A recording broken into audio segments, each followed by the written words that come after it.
put the ends on the big number 2 cable really isn't that difficult.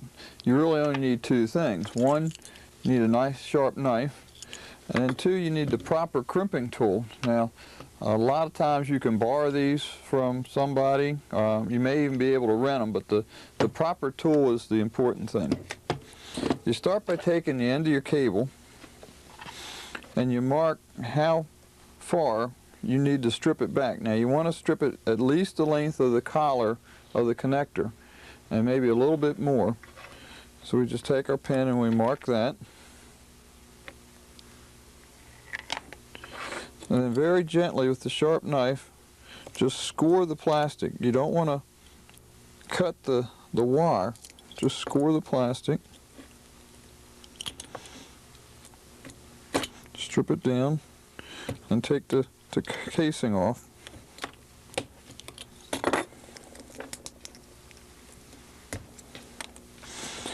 Next, put your connector on. Now it's a tight fit, so what you want to do is try and get it in as much as you can and then sort of turn it and twist it on down.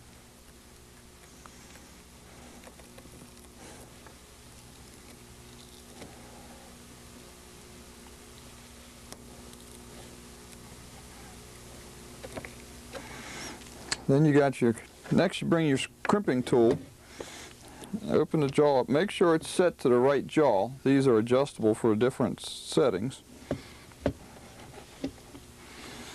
Open it up, put it on the very edge, the outer edge, make sure it's all the way in, and then go ahead and crimp it.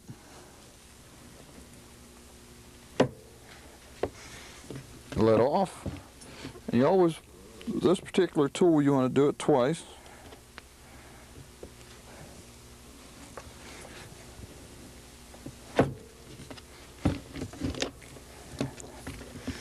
And there's our end put on, nice and tight, ready to be mounted.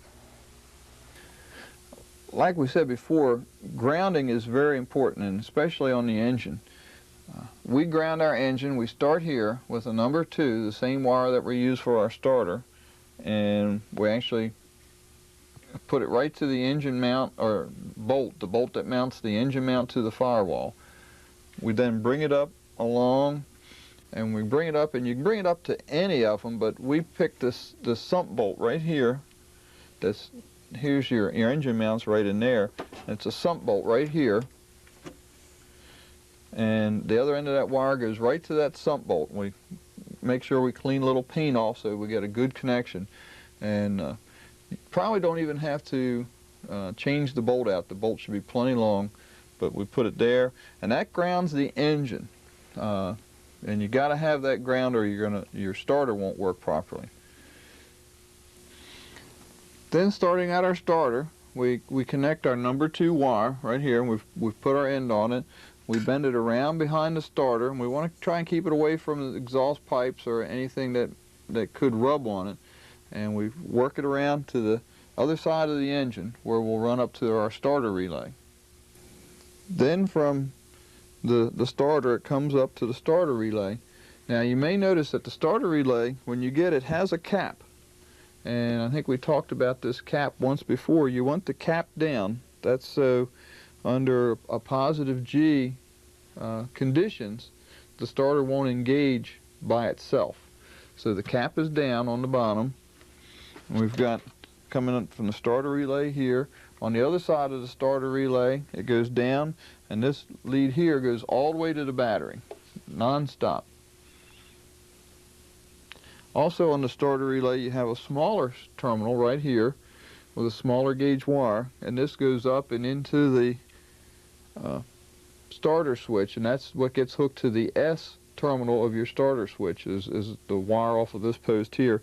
And it's just a small gauge wire. It's really not a big draw. Then the big job comes of wiring everything into the cockpit. Now, it's not as big a job as you think. It just looks that way sometimes. The way we like to do is we start by running our wires to our individual components, and our components meaning our strobe lights, our nav lights, the power to the electric fuel pump, power to the pack for the strobe, wherever it may be, all the wiring. We'll start at the end point and run it to where the circuit breakers are going to be, and just leave a bunch of slack there. Once we get all the wire in, we'll start neatening it all up, but we start at the end points working down to the circuit breakers. So by the time we get to the circuit breakers, we've got a terrible mess. And we'll show you what that looks like now. Okay, where the circuit breakers is, you've got this terrible mess of wire, but it's not as bad as you think. Every wire is marked, and you can buy little marking labels. You can use a piece of masking tape, whatever. The marking labels are nice because you can write on them and then they fold over themselves and it's there permanently. But every wire is marked where it goes. And you can see we've started to neaten it up. We've got this nice, neat bundle now that goes all the way down through the airplane. So you just want to start running one wire at a time of the proper gauge, and we'll talk about gauge here in a minute. And just take it one thing at a time. We've got some wires hanging out here for back in here for our starter relay, and these are power leads coming in, so it's just little by little. Something we didn't do yet, and we didn't put our radios in because that gave us room to work back in the panel. We did put our fuel gauges in because they're much easier to work on before we put the radios in. We put our main breakers in, and we've put a couple things in that this is the switch to select the cylinders for our Rocky Mountain engine monitor, and that's all been wired in, and so that's been put in. None of our flight instruments are in yet because we can reach through those holes to help do the wiring, and you just do it little by little. Now it's not a quick job. It takes a couple weeks sometimes to do it, but you just one wire at a time, and then once you get it all up to the circuit breakers, then you just wire your circuit breakers up and you're done. Okay, a few last things before we turn you loose and we can finish up our wiring is not all wires are created equal.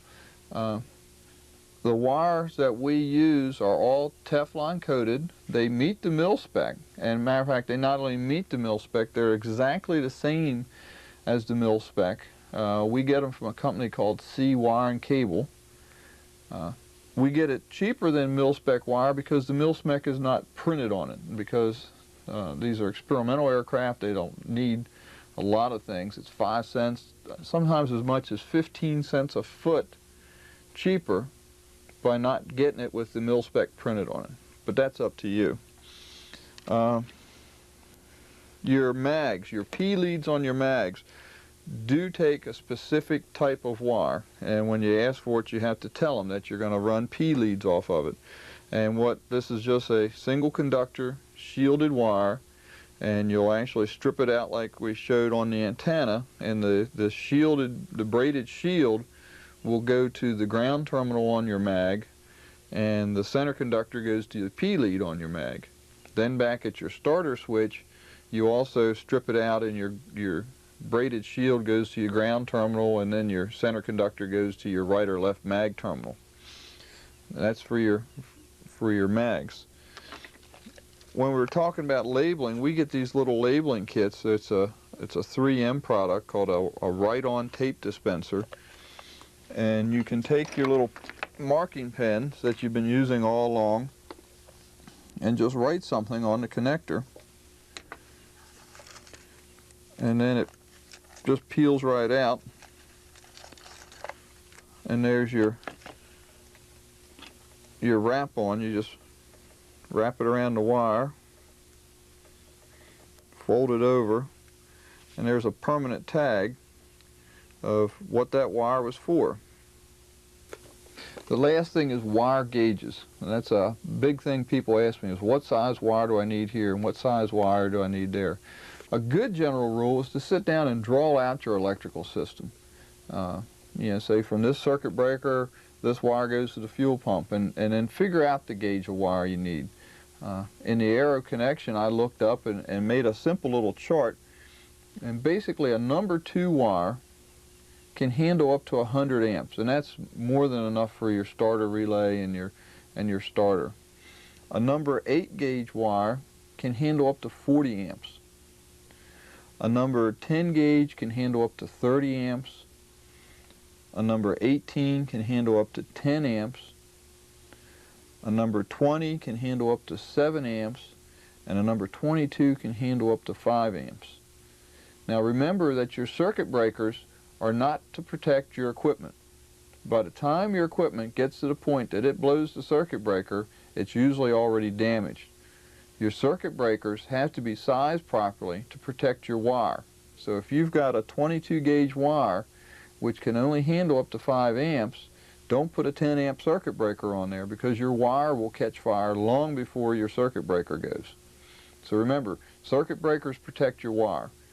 So size your wire properly, take your time, keep your wire lengths short but not cumbersome. Don't put them into places where they can get pinched and nicked. Make the electrical system easy to work on if you ever got to get back in there. Leave slack at all the ends. You know, put a little service loop in there so in case your connector ever does come loose and you have to re-terminate it, you've got slack in there. And just take it one step at a time and you'll do fine. When you're putting your electrical system in and you're running all your power leads, don't forget your grounding. Grounding is just as important as your power. And remember, if you're running a number 18 gauge wire or a 20 gauge wire for your power, your ground leads have to be the same. A lot of your radios will have 2 and 3 places to ground, and I suggest you ground them all. And there'll be a schematic with your radios when you get them. And a lot of your instruments will have multiple grounding and sometimes multiple power connections, and it's a good idea to use them all. With grounding, what we like to do is just throughout the airplane, and most of it we're talking about behind the instrument panel. You have a sub panel and you've got some ribs back in there. You can actually put some plate nuts in. And in these plate nuts you can put screws and actually use these screws as your ground connections. A general rule of thumb is no more than 3 ground connections per termination. Some people will even take a bolt and put up through the longeron and put a nut on it, and then you can put your ground connections and put another nut down on it. But a guideline is there also no more than 3 connections or 3 screw terminals per nut. So we just put 3 or 4 of these plate nuts behind the instrument panel where we can attach grounds to. And once we're done all of our wiring, we've wired them all into our circuit breakers. Now, the circuit breakers we're using here came from a company called Airpacks in Salisbury, Maryland. And when we wired our circuit breakers up, they were able to hold out about here, about 6 inches. So we could work on them, and then when we got it all done, we just pushed it back in, put our 4 screws. Essentially what we have here is a 50 amp for our battery, 50 amp for our alternator. The battery turns on this bus down here, which has alternator field, fuel pump, our engine monitor over here, instruments, fuel gauges, starter switch, things like that, inside lights, nav lights, strobe lights, and flaps. Then we've got a 35 amp radio bus, which is our bus up here, intercom, COM1, COM2, nav, GPS, transponder, 25 amp landing light. Then we have a backup. We got another 50 amp main bus, which is a backup to this battery here, and another 35 amp radio bus, which is a backup to this. Just in case these would go bad, we've got a backup, and they're actually wired to alternate ends of the bus, so they're a complete backup. Once you get everything wired in, and we've got our radios all mounted now, and our fuel gauges, and our Rocky Mountain instrument panel, and our CDI head, before you turn anything on, a good thing to do is to turn all your circuit breakers off, and then take a voltometer and go from your circuit breaker line out, which is the wire going to your radios and whatnot, to ground. And all you're doing is testing for any shorts or whatnot. And you can even turn the radio on. If you turn the radio on, you should read something, and then you know you're connected, but you should check everything. Once everything's checked out, you can go ahead and hook your battery up. Now, the battery we're using is a gel cell that we got from B&C. Remember that trick with a gel cell to extend the life is proper charging. You can't use an automotive voltage regulator and charge a gel cell proper. You got to have a good regulator. We've hooked it up, and we're ready to turn things on. We can turn our battery on and turn our intercom on, and COM 1, COM 2, turn our radio bus on, and our radios come up. We were real pleased. We even got our radios, being in the basement, we were able to get things on our radios. Our VOR worked a little bit on a cloudy day. That didn't surprise me, because being in the basement, it'd be hard to get a good signal. Of course, the GPS being indoors didn't work at all, and that didn't surprise us either. We still haven't put any of our flight instruments in. The holes are cut out here. Haven't put them in because it's just not time yet. It's nice to have these holes we can still get in here and work behind here like this. The next thing we wanted to do was work on inside lights. Now, our radios are self-lit, our fuel gauges are self-lit, the engine monitor is self-lit. Even our compass up here is self-lit, but none of our instruments are self-lit, and none of our circuit breakers have lights. Now, what we did on our first plane that worked real well, we used the little eyeball lights that you can get from VANS. Now, this is just one solution. These are little lights you can get from VANS, and we made this little bracket, and you can see it's just like this. Drilled holes and mounted them. They're all wired in the back. And we've got one right here, and what that does is shines a beam of light right down across the circuit breakers. So it lights up all the circuit breakers. Now this one, you can see we've cut some slots in it, and that's so you can bend it. Now where this will go is right here in front of our instruments, and it'll tuck right up in like that. And this light here will shine down across these two, and this light here will shine down across these two. This light here will shine down across these two, and they work real well. Now, an alternative to this is the little post lights, and that's fine, but we found that these work really, real nice, and we've been real pleased with them. They draw very little electricity, and they'll just get pop riveted right up in there, and that's one way to do that. The next thing we were interested in was some creature comfort, and namely cabin air. Now, on the pilot side here, we've already installed our cabin air vent, and this just came from VANS. This is the standard air vent using the black hose, and we used the standard black hose that came from VANS. You know, the vent was hooked on the outside, and this just one end hooks into that, and the other end hooks into here. And what we did, and I still got the other side off, I'll show you here in a minute, was made a couple little brackets. Now, get the other air vent out here. This is where your hose hooks onto, and it just fits right over it like that. And you can take a wire tie and secure that on. This came with 4 corners, and we rounded one corner off. As you can see down in here, this corner's rounded off real nice, so you don't hurt yourself on it. And it's adjustable, and you can turn it off and on. And then this one will go over on the passenger side, and the corner's been rounded off, and it's just 3 screws will hold it into the bracket over here. Now, while you're doing your air, something you want to think about is your radios. Your radios do like to have a little fresh, cool air, and there's a couple ways you can bring that in, but one way we found was to use the 1-inch scat tubing, the orange scat tubing like this, and we'll run one lead. Now, where this gets hooked to is actually off the pilot side air vent. We make this little bracket like this, and all it is some 2024 025 gauge aluminum that we bent in a little circle, drilled a 1-inch hole in it, and inserted a piece of 1-inch aluminum tube, and actually you can put it down inside here and then flare it out a little bit by hand, but we found a little RTV sealant glues it right in there.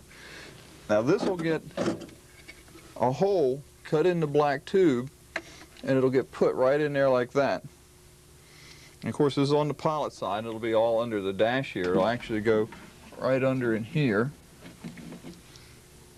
And then we'll run the orange tube, gets hooked right on here, like that, and then gets run over to the radios somewhere so it blows some cool air up and down the radios. It doesn't take a whole lot, but it does take some. You don't want your radios to get overheated. So that's how we do our radio coolant stack. Now at this time, the instrument panel's pretty much done, all except for our flight instruments, and we're not going to get into that quite yet until we got everything else wired up. Now while you're doing your wiring, you'll probably get bored and want to do something just for a break, and there's a lot of little things you can be doing. One, where our oil cooler is, and we've got a little oil door, we went ahead and ran our cable and hooked it up, and show how that works. This would be our cool position, and then if we wanted to warm our oil temperature up, we can just pull the cable, which closes the little door, which blocks the air off going to the oil cooler. So that's the oil cooler working there. Next is our cabin heat box. Now we've run all our scat tubing into our box, and now we've run our controls. It comes out of the firewall and comes down and up, and it's hooked in. And basically, with the cable forward, the air is coming through here and right out the hole, and the box is open. Now if we want cabin heat, we pull our control, which now closes the box off. The air comes through here and can no longer come out here, so it goes inside. So that's the workings of the cabin heat. It's not real complicated, and it should do you real well. Next thing we're going to talk about is pre-oiling our engine. Now, if you bought a new engine from VANS, you spent a lot of money, and if you rebuilt your own engine, you spent a lot of time looking for one and then a lot of money rebuilding it. So you want to protect that engine. What pre-oiling does is force oil backwards through the oil system. This pre-oils your oil pump, it pre-oils all your bearings, it gets oil up into your valve covers, it gets oil into your oil cooler. If you've got a leak anywhere, it'll start showing it. You know, a leak in the oil cooler line, oil will come out. Because we're going to pressurize it, basically. Pressurize your oil system. Now what we've done, our oil pressure line for our oil pressure sender, we've taken off. It was hooked just below the vacuum pump in the back. So we've taken that off, which had a number 4 fitting on it. We went out to the local hardware store and got a typical garden sprayer with a rubber hose. We cut the end of the hose off and put a number 4 aircraft fitting on it. We've then connected that hose into the engine where the oil pressure line came off of. Then normally we put 4 quarts of oil in here at a time, give us a little air up inside for pressure. And the oil we used was what Lycoming called for, just standard 50 weight mineral oil, which will run for the first 25 hours or so. But we'll pump this up and pressurize this and backfeed the oil in through that fitting, and it backfeeds it through the whole system. We'll end up actually doing all 8 quarts this way. It really gives a good clean flow of oil into your engine, and you can, when you're done this, you can just take the battery and turn the engine over a couple times and you'll have oil pressure instantly. If you don't do this, you're taking a real risk by thinking, well, I just turn it over and when it starts it'll draw oil and the oil pump will start pumping oil. It doesn't always do it, and you run the risk of spinning a bearing or burning a bearing up. So this will oil all your bearings and get everything ready. Like I said, you want to wait until you're about 2-3 weeks away so it doesn't all drain back out. We're just about ready to push this thing outside and fire it up for the first time. So we've pre-oiled the engine. I'm going to go ahead and take this off and put our oil line back on. But that's something else you can be doing while you're running your electrical. This took about 3 or 4 hours. It doesn't flow very fast, and sometimes you can't even see the oil go down. Just pressurize it, come back in an hour or so and look, and you'll see the oil's gone down, and you'll have to pump some more air into it, and this will do your engine a lot of good. Okay, I keep saying later we're going to put the flight instruments in. Well, now comes that time. The wiring's all done. There's nothing else that we can get done except to put the flight instruments in. Here's the little sub panel we originally made, and it's just an easy to scan panel. Our electric turning bank, our airspeed indicator with our markings on as provided in VANS instructions, artificial horizon, directional gyro, altimeter, vertical airspeed. Right in here we've stenciled in all of our maximum speeds. Maximum flap speed 100, maximum cruise is 180, do not exceed 210. So that's been stenciled on like we did everything else, and then a little clear shellac put over it to protect it. On the back is the real trick to this. Your gyros have an in and an out, and they're marked inlet and outlet. Now remember, this is a vacuum system, so your inlet is your filter, and there's actually a filter behind the inlet port, and that's the port that goes to your big filter or the other vacuum filter that you've installed. Your outlet is what goes to your vacuum pump, because the air is coming out, being sucked out, going to the vacuum pump. Up on the artificial horizon, you've got a third one, and that goes to your vacuum gauge. Now, there's a couple ways to wire these up. One, you can run a single manifold down to one of your inlets, tee it off, and go to your other inlet. Now, the vacuum regulator that we have has 2 outlets on it, so we're going to run one to each gyro, and likewise our filter has 2 outlets. The gyros go to the top ones, and the filters go to the bottom ones. So we'll have basically a dual system going to each one. Then off of the artificial horizon, this will go to the vacuum gauge, and that can be hose or plastic tubing like we're using. Next, over on your airspeed indicator, you have one that's marked P, which is your pitot tube, one that's marked S, that's your static line. Now, the pitot tube is pretty simple. It'll just come right into here, off of your pitot tube out in your wing, and that's the end of it. Your static line comes in here, of which we've teed it off. We bring it over to our vertical airspeed indicator. We tee it off, come up to our altimeter where we tee it off, and this tee will go to our encoder for our mode C encoder. Now, why did we do it this way? Well, every 2 years you need to get your altimeter and your encoder checked to make sure they're reading the same thing. And when they do that, what they like to do is pull the line off and isolate the altimeter and the encoder and hook another little vacuum line to this, to their equipment.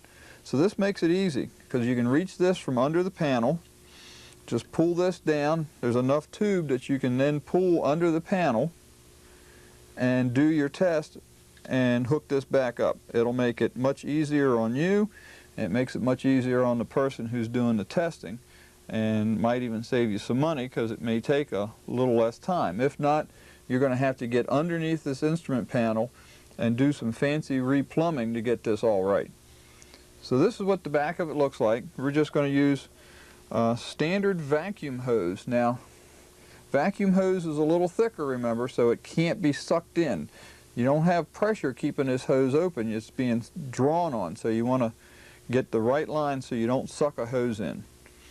Also, behind the inlet is a small filter, and every year or two they recommend to pull these screws here, just some little screws right here, pull this little round plate off, and there's a little white filter back in there.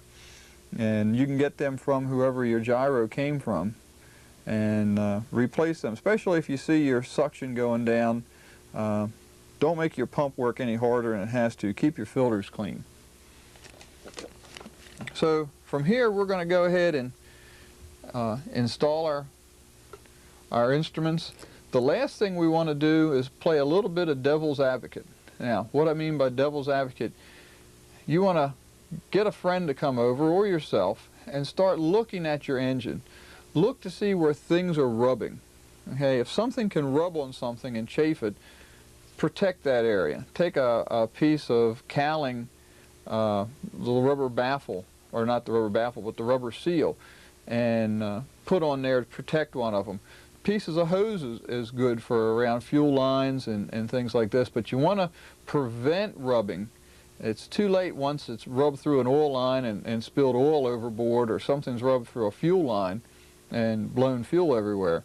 That's too late. You want to do this now, and then once we do this, we're ready to pull this plane out and fire it up. Sooner or later the day came when we finally were ready to take our airplane out. Now, a lot of people ask where we built our airplane, and this is where we built it, in our home up in Myersville, Maryland.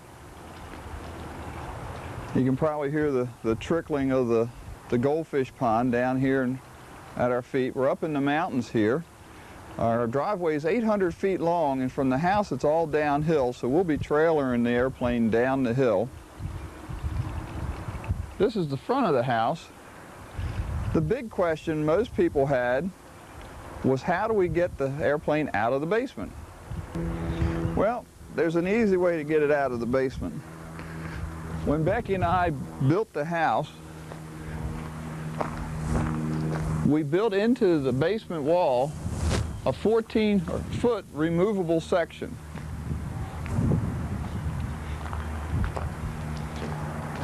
Our basement's at ground level at this one end, and this entire wall right here, this whole section, has 8 bolts in it, 4 on either side, and from the inside we'll take the bolts out and actually just take this wall out. It just pushes out and slides over, and out will come the airplane.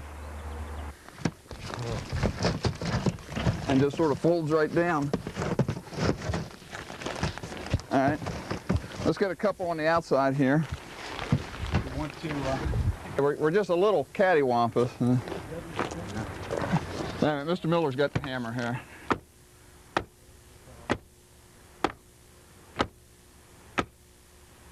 There we go.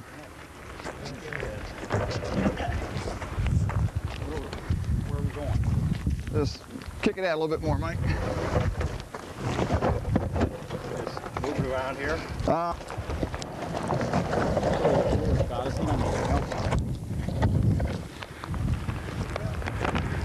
Pivot up, isn't it? No, it's the wall's high up that end. Hold on. Hold on. The plane cleared, but Mike didn't. Mike didn't. All right. Here so far. Looks good. All right.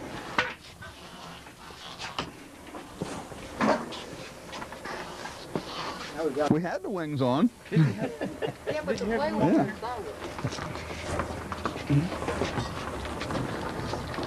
You can wiggle the wings out here, I think. All right, just Mike, take it to you. We'll just spin it around here. Yeah, turn it around. Yeah. When you blast, we will blast your house. We've pressurized the fuel system with the electric boost pump, and we've checked for leaks, and we haven't seen any. We've got a fire extinguisher handy, and we've got some friends handy that can help, and we're going to go ahead and prime the engine. We've chocked the wheels. We made sure we've got plenty of prop clearance here. And we're going to go ahead and fire this thing up for the first time. Does anybody think of a reason why we shouldn't start this thing?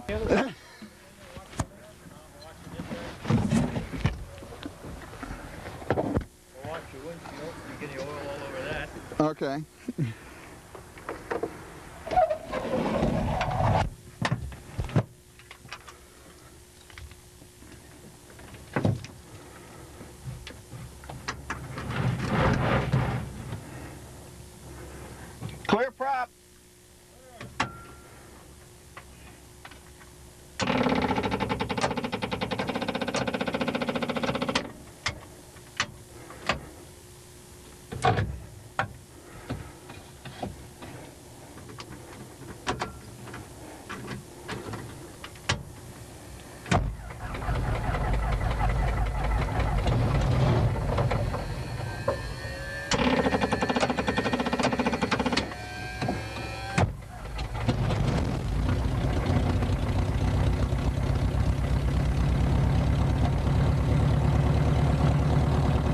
again, she started right up, first tick.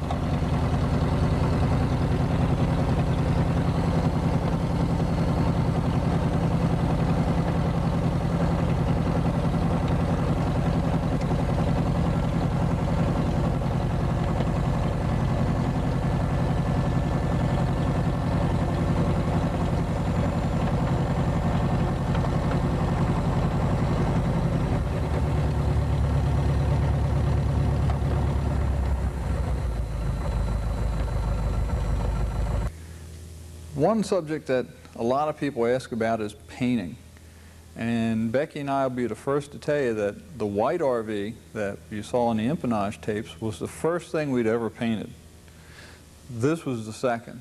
So I don't claim to be any kind of expert on painting. But I will explain the process we went through, and we've been real happy with it. First, you start by sanding and filling all the little scratches and nicks in your fiberglass components. And this sometimes is very painstakingly slow. You'll sand and fill and sand and fill, and it looks like it's absolutely beautiful. And then the first time you spray a little primer on it, you'll see all the scratches and wrinkles, and you start sanding and filling again.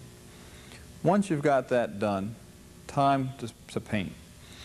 What we like to do is first we started by Scotch-Brighting all the aluminum surfaces.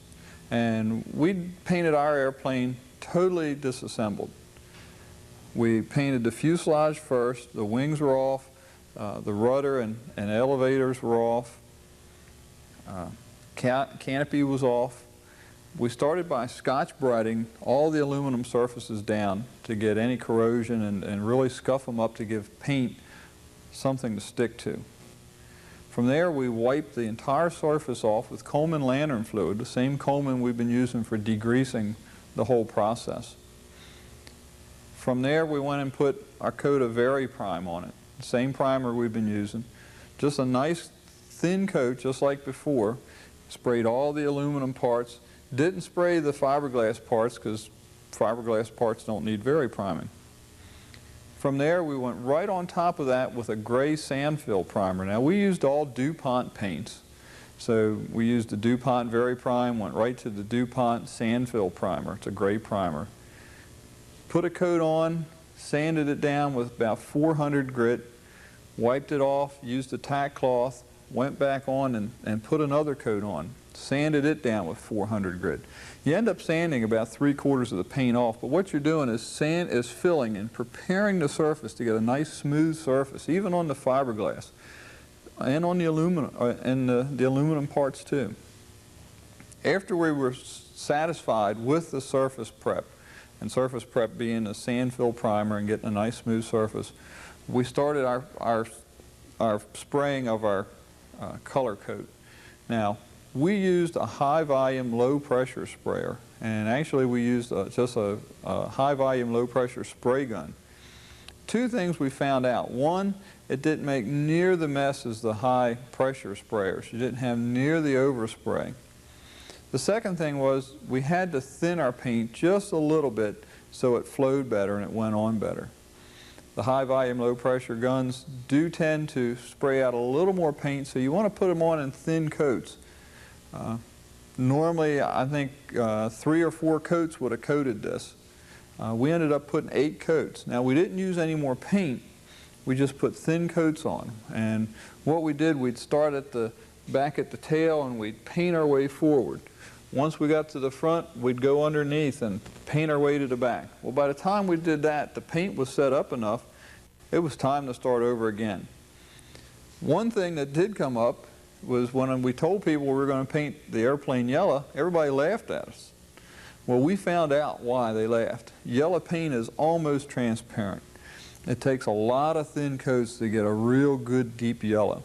So if you're going to paint yellow, be prepared to go over it and over again. You won't use any more paint, but just continuously build up the thin coats. Once we got the coats on, the yellow on, we let it set for about 4 days. Now we also, what we used was the DuPont Centauri acrylic enamel, and we put the gloss hardener in it. And what that does is once you mix it and you put the gloss hardener, you've got a couple hours to use that paint or it starts to gel up. So don't mix any more paint than what you're going to need that day. We did the same process to the wings, to the flaps, the ailerons, to the rudder. Then came time for the stripe.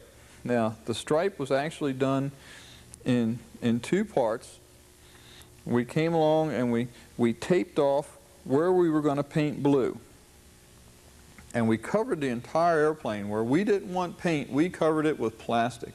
And you can get plastic drop cloths, you can get sheet plastic, but believe me, where you don't want paint, it better be covered.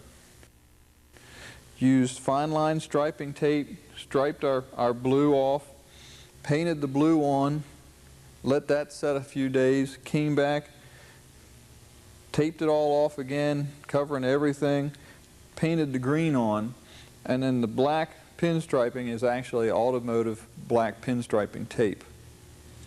So it just takes a little time. The fancier your design, the longer it's going to take to tape it off and paint it on. But it all works out. It just takes a little time and patience. Now, when we painted our wings, one thing we did do was build some simple little jigs that actually held the wings by the spars. Now, what this allowed us to do was to put the wings flat. So we could paint the bottom, and usually what happens when we painted both bottoms, by the time we mixed up some paint and flipped it over, it was ready. Flipped it over, painted the tops. Let them set for a minute while we were mixing up some more paint, flipped them back over again. So we were always painting on a flat surface. One, this allowed the paint to flow real nice. And two, the chance of run was decreased a lot. Now, when you're painting, if you've never painted before and you want to paint your airplane, I say go ahead. Take your time. It's a lot of fun, and it's a good feeling just to say, hey, I painted it myself. One trick, though, to get a nice gloss on your airplane is the very last coat of paint. It has to be a nice, smooth, not real thick, but a nice wet coat. That's where you get your nice gloss. So on your final coat, don't give it just a little spray, a little dusting, because that'll kill your gloss. Go over it nice and slow, get a nice wet coat on, but be careful not to form your runs, and you'll get a nice gloss on it. Painting your airplane's not that bad. There's a lot of good books available from the EAA. There's even a very nice video available from the EAA from a professional airplane painter. And they'll explain other ways to paint your airplane. But that's how we did ours. Okay, you've got your airworthiness certificate. Either the FAA or the DAR has come out and done your inspection. You're all ready to fly, or are you? Don't be too sure, and don't be too quick to fly for the first time. A couple things you want to do. Go over everything again real good. Make sure you didn't miss any Carter keys. Make sure you got all your nuts and bolts tightened up. If you've got a friend who's built an airplane, even if it's not an RV, if it's another airplane, have him come over and look at it. Play the devil's advocate. Now, what you're going to be looking for is what can go wrong. You're going to want to look for where things are rubbing on the engine, where hoses are going to rub, where things may be too loose and vibrate. You want to look for what could possibly go wrong. Look this over, take your time. Now you're ready for your first flight. The biggest mistake you can make on your first flight is to invite everybody you know to come out to the airport, put all kinds of pressure on you so you feel like you have to fly. Don't do that. Have a couple close friends, come out, get them ready, have a plan, what you're going to do, and let them know what you're going to do. If you're at a towered airport, let the tower know what you're going to do. Tell the tower that this is the first flight of this airplane, so they know to expect problems. Let your friends know. A good plan is to go up, circle the field for 15 minutes or so. Go up high enough that you can maybe do a stall or two. Now, the reason you want to do a stall is to get an idea of your landing speed. Okay, just one or two. Then come in and land. Okay, you've done what you wanted to do, your very first flight. Under no circumstances should you go up and fly this thing for 2 hours your very first time. Okay, 15, 20 minutes is all you want to do. Now, you bring the plane back in, everybody pats you on your back, you're all excited, you had a good time. enjoy that. You've worked a long time for this, okay? Then what do? You take the cowling off again. Look for everything, because believe me, if you had a loose fitting, that 10 or 15 minute flight's going to show up. You're going to have oil everywhere, you're going to have fuel everywhere, something could go wrong. So pull the cowling off, look at everything. Now, on your very first flight, 9 times out of 10, you didn't even notice your gauges, okay? You should have been. You should have looked and made sure you had oil pressure, fuel pressure. Okay, but if you didn't, don't worry. It was a good feeling just to fly it right the first time. Go all over the engine again. Put the cowling back on. Second flight, go ahead and enjoy it. Half hour, no more than a half hour. Okay? Bring it back in, look at it again. This is a shakedown cruise. This is to see what have gone wrong, what you forgot. What we like to do, up to actually 5 hours, we didn't do any more than a half hour flight. We started looking at cylinder temperature, oil pressure, oil temperature. Like I said, we had problems with our oil cooler, so we fixed that after only 2 hours. You want to start getting a feel of the airplane, getting the trim straightened out. Do this in the first 5 or 6 hours with only half hour hops, so you can fly it a little bit, get used to it, come on back in, adjust something, check something out. After 5 or 6 hours, then you can start going into the 1 hour and 2 hour flights and getting a little more time on the airplane. But those first couple flights are probably the most important. More airplanes wreck on the first flight than any other time for home builds because people are just too anxious to fly. So anyway, small group, take your time, and have a good flight. Hopefully during your construction process, you took advantage of the EAA Technical Counselors Program, or at least other builders to help you in your construction process. Now it's time to take advantage of one more program, and that's the EAA Flight Advisors Program. Now the Flight Advisor is not going to tell you how to fly your airplane. Hopefully what the Flight Advisor is going to do is tell you whether you're qualified to fly your airplane. And we spent a lot of years building these. Don't get a big chest and think, well, I built it, I'm going to fly it. You're going to fly it sooner or later. What the Flight Advisor will do is go over the needs to fly this airplane, the criteria, who should be flying this airplane. He'll ask you questions about how much flying time have you done lately? How much time have you done in a aircraft with this particular horsepower, this configuration? If you're flying a tail dragger, when was the last time you did fly a tail dragger? The Flight Advisor will advise you of whether or not you should fly your airplane on its first flight. And believe me, there's no sin in letting somebody else more qualified fly the airplane. On our first airplane, our white one, we had a friend of ours who had many hours in an RV, was an airline pilot, so had thousands of hours flight time. And he volunteered. And he flew the airplane the first time. He flew it for the first hour. Then he checked me out in the airplane for a couple hours, and then once I was through the checkout, I was up and flying my airplane. So this is a good time to contact the EAA Technical Advisor and your Flight Advisor and get some suggestions. After our first couple flights, we really only noticed 4 problems. One we've already talked about, which was the oil cooler, and we explained about moving that. Second problem was we noticed that our number 1 cylinder ran 30 to 40 degrees cooler than our number 3 cylinder. Our number 2 and number 4 cylinder ran about the same temperature, about 180 degrees Celsius, under 75% power.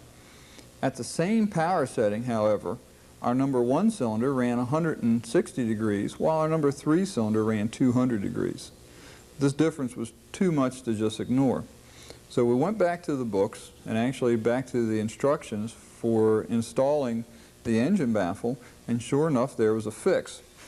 All we had to do in front of the number 1 cylinder was install this little plate right here. Okay, you can also install a plate on this side over in here, but first we installed this little plate right here per the instructions. Now what does this do? Well, one, you can see it's going to heat up the number 1 cylinder by blocking off some of the air coming through these fins. Second, it diverts some cool fresh air up over the cylinder and back to the number 3 cylinder. So the number 3 cylinder is getting a little more cool air. Number 1 cylinder is heating up a little bit. This was our first attempt, just this one piece right here. And sure enough, on our very first flight, 75% power, our number 1 cylinder and our number 3 cylinder were the exact same temperature now, 180 degrees Celsius, as were our 2 and 4. So we had fixed our cylinder heat problem. The last 2 problems were trim problems. And the trim problems we had was rudder trim and aileron trim. And this you try to correct after, say, 5 or 6 hours. After you've settled down in the airplane and got the feel of it, then you can tell if you got a heavy wing or you need some rudder trim. And we'll discuss those now. The first thing you want to do when you start your test flying and your trimming process is do your rudder trim first. Now, you may have a heavy wing, but you may not. You may have what seems to be a heavy wing, and it's just caused by rudder trim. So you want to go ahead and get your rudder trim straightened out. You can do this by just bending a little piece of metal and actually taping it on as a temporary rudder trim. Then once you figure out exactly how much you need, you can go ahead and pop rivet it on permanently. There's several ways to do this. We just bend a little tab here and pop rivet it on. Some people will put the tab coming out. Some people even make a little wedge and put here. Now, one thing you got to be careful is a lot of people will adjust this rudder tab according to their turn and bank indicator. You may want to make sure your turn and bank indicator is straight in the airplane. If it's a little sideways, it'll give you a false reading. So when you're playing with your rudder to figure out if you need trim, you can feel when you're starting to get into a crab or something. So make sure your turn and bank indicator is straight before you get too excited about exactly how much rudder trim you need. The next thing in our trimming process that we found was, in fact, we did have a little bit of a heavy wing. And the wing we had heavy was our left wing. So there's some easy ways to fix this, and normally it doesn't take a trim tab or anything. It takes a little adjusting of the aileron.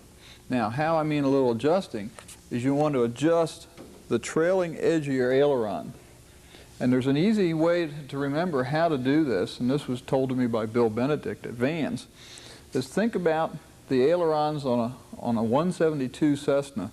Basically, they're just 2 pieces of aluminum that's been brought together and riveted, and it's very thin. And those ailerons are very heavy. So the key is the thinner, the heavier. So if we've got a heavy left wing, we need to make the right wing a little heavier, which means we need to compress or squeeze this trailing edge of the right wing a little bit, and I mean a little bit. What we did was actually take a pair of seaming pliers, put a little tape on it, protect the paint, and actually only did it on about 2 feet of the aileron. Didn't do the entire aileron, and I didn't squeeze it enough that I could even see that I'd done it. You could almost do it by hand, just squeezing it. Go up and fly it, and that's what we did. We flew it and found that it took out 75% of the heaviness. Came back in, I did, instead of the other 2 foot, I did another foot. And I mean just very lightly squeezed it. Went up and flew it again, heavy wing was gone. It's amazing how little it takes in squeezing the light wing to make it a little heavier to correct your heavy wing process. And this is how we corrected our heavy wing on our airplane. Well, that concludes our tape on the systems. Also concludes the final tape on the construction of our RV. And for those of you that have bought the entire series, you've seen the entire construction process from beginning to end. We didn't hide anything. We showed you our mistakes, and we showed you how we corrected them. So we hope it helped you in your construction, and we hope to see you at an air show someday. Happy flying.